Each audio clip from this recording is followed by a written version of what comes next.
Hello, I'm Vibeke Strand. I'm a clinical professor adjunct at Stanford University, Division of Immunology, Rheumatology, and I'm going to present to you today the 5-year results from the RAPID-1 trial and open-label extension, long-term safety and efficacy of Certolizumab Pegol in combination with Methotrexate in the treatment of active rheumatoid arthritis. This was presented at the EULAR meeting in 2013 in Madrid just a few months ago. Basically, as background, I think you remember that the RAPID-1 trial was a 52-week phase 3 trial, one of the two pivotal trials that supported the approval of Certolizumab Pegol for treatment of RA. Both doses were 400 and 200 milligrams every other week on top of methotrexate in methotrexate incomplete responders, compared with placebo plus methotrexate. And the open label extension was comprised of those patients who completed the randomized controlled trial, that means 52 weeks of treatment, as well as those patients who were actually rescued at week 12 because of non-response.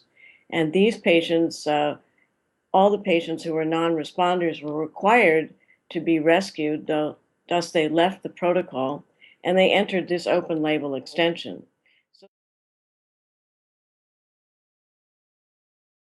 So this open label extension essentially had two different patient populations, one that we would call the completers and the other that we would call the intent to treat population, meaning all of the patients who entered the open label extension. Now, everybody entered the study either at 400 or 200 milligrams of certolizumab pegol, but at some point on or after 6 months, everyone was switched to the 200 milligram dose because we know that 200 and 400 are essentially equivalent and the approved dose is 200. This study went on for approximately 5 years, and the reason it was ultimately stopped was because the drug became available, the biologic became available for treatment, and so the study sites were closed. Now, essentially, the first analysis is the combined safety data from the randomized controlled trial and the open label extension. And as I said, they're presented first in terms of the ITT population, and that includes any patient who had at least one dose of certolizumab pegol, either in the randomized controlled trial or in the open label extension.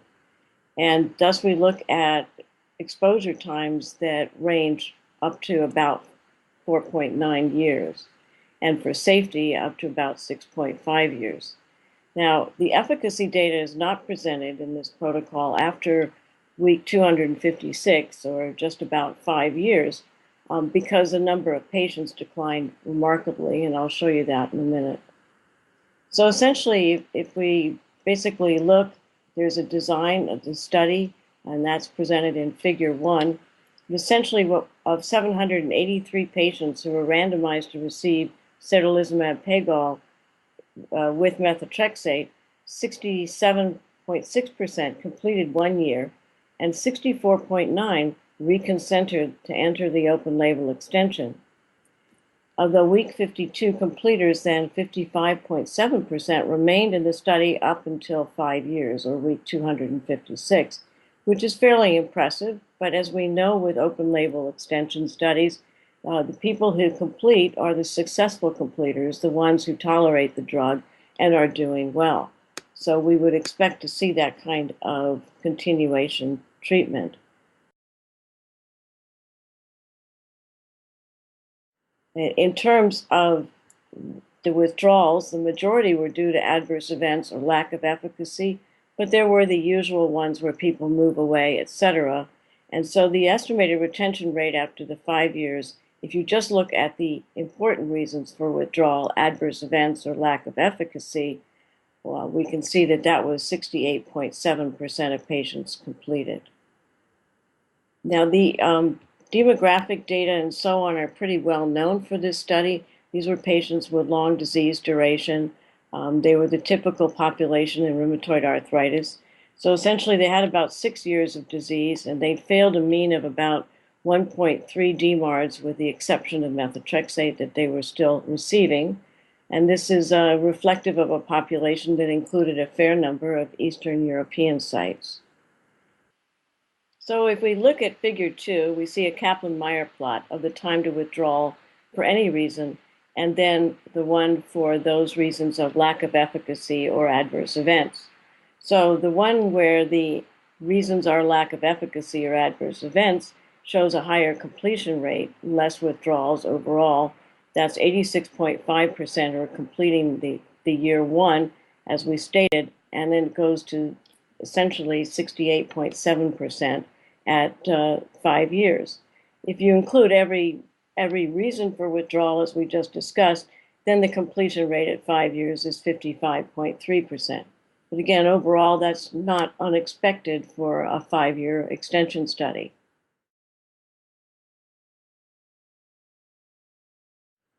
Now, if we talk about safety, the total exposure, including the 12-week safety follow-up after completing the protocol, was essentially 3,732 patient years, which is a very robust number of patients.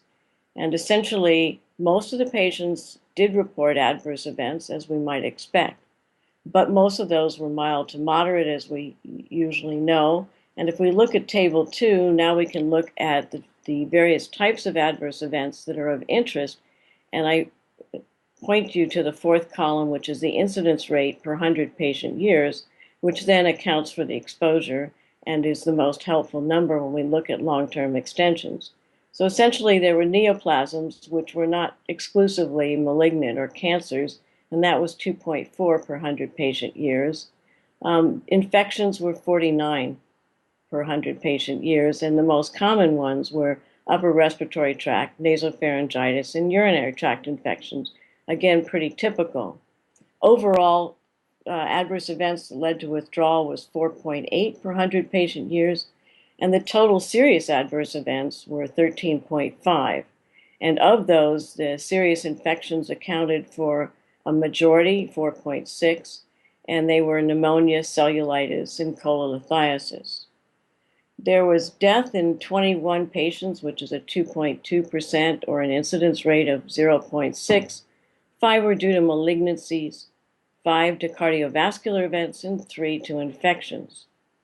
Those that led to death were considered by the investigator to be related to study treatment in 5 patients, 1 each with pneumonia, malignancy, stage 4 gastric carcinoma, disseminated TB, and 1 with pyrexia, colon cancer, and metastases to liver and lung.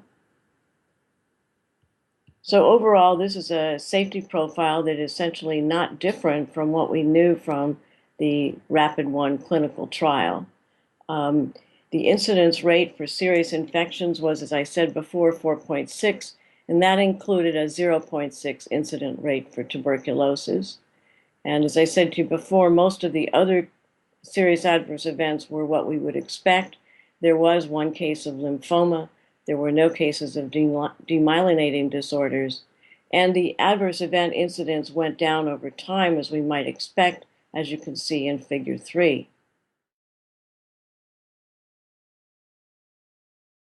So, as I just said, it's a little difficult to look at efficacy in a long-term extension, realizing that, of course, patients are all successful completers.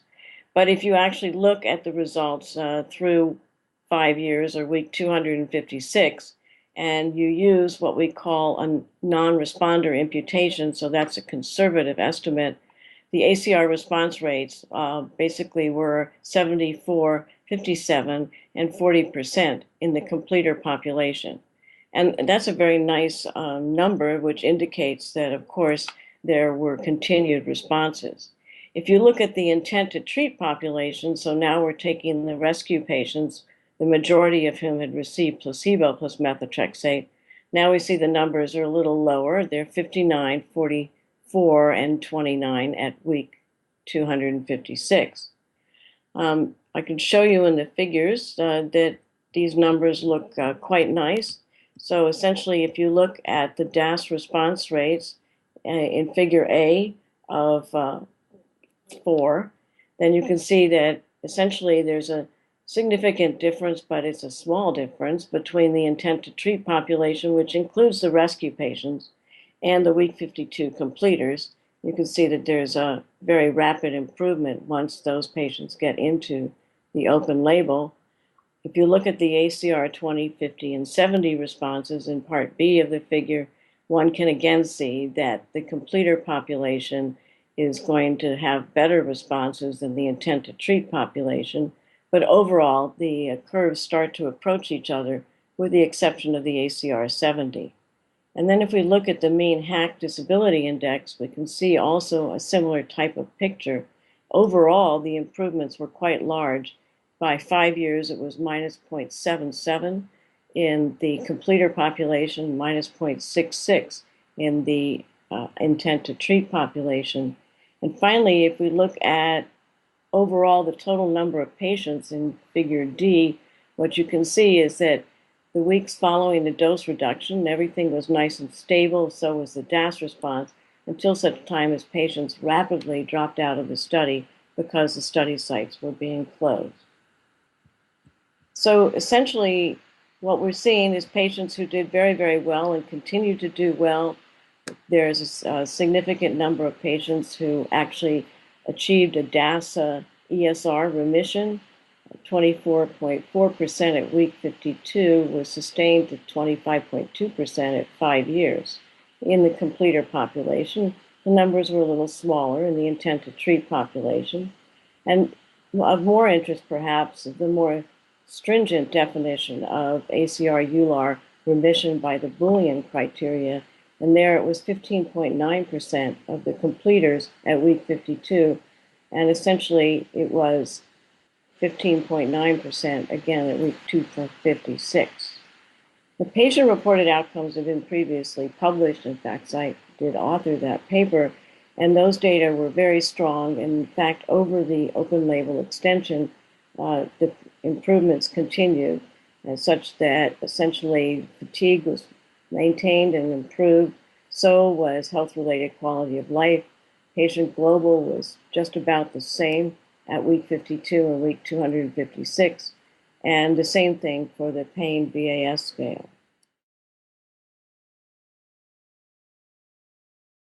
So this study basically shows you the long-term safety profile for Certolizumab Pegol in combination with Methotrexate in the population that was enrolled in RAPID-1. It shows you that the patients who left RAPID-1 because of lack of efficacy and were rescued in this study maintained and achieved an improvement that was a little bit less than the successful completers, but in fact did show similar type of response. Essentially, this response was maintained nicely through all the different parameters that we look at. And this was essentially a conservative estimate of the efficacy by using a non-responder imputation, such that whenever a patient left the study, they were no longer considered a responder. The other important point about this is these data were analyzed according to the EULAR recommendations for how one looks and reports data from extension studies, which is an important point because people have often tried to make more out of the information than is actually evident from the study.